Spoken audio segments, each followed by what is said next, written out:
калды деп айтсак болот. Ошентип эң маанилүү жаткан азыр болсо Алишер ушул жерден соккузатты.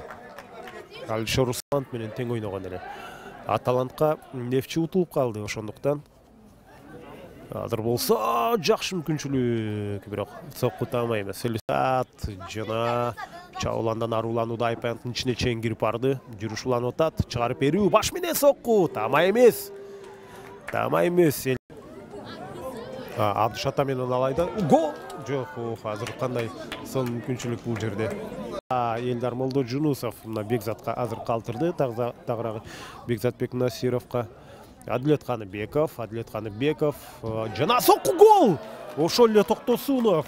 Мына Дастанбек Токтосунов, Адилет Каныбек. Негизинен Урустаттагы көрсөткүчтөр боюнча анын абалы. Азыр болсо дарбаза бош! Жогорку ылдамдык менен жана Токтосуновдун тепкен тобу бул ирет дарбазага барбай калды.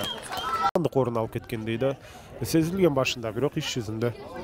Мына азыр мүмкүнчүлүк бар. Кирөчкө тийип кайтты Алишер Усубалиевдин аракети. Ары оң канаттан эч кандай тоскоолдук жок, карасаңыздар. Шашпастан топту жүктөдү.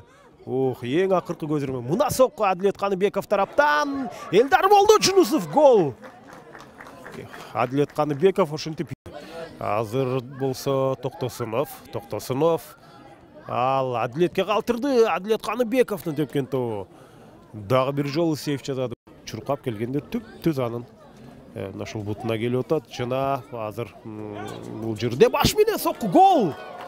Өтө сонун гол жаралды. Айпанттын ичинде эч кандай тоскоолдуксуз гол. Гол эмес, караңыздарчы. Сокку орун алды. Алып атат Эрзат Чыңгызбек уулу. Жүрүшкө берди. Айбек Сүкөналиев жер аркылуу. Караңыздарчы, кандай сонун мүмкүнчүлүк. Алишер Усубалиев бул ирет кадимкидей каш тарапка Элдар Молдожунусовго. Элдар ал топту сол бутуна алып туруп тепти. Жана эмне болуп кетти? Офсайд го.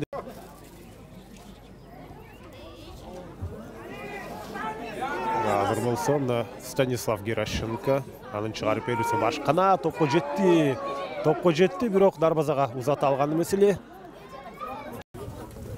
Узун бойлуу оюнчулардын катарына кирет Станислав Геращенко. Азыр болсо гол! Бирок офсайд. Жок, офсайд. Тосунда борбордук бөлүккө азырынча Талант, Дордой, Ошмо Алдиерлер жайгашып атат.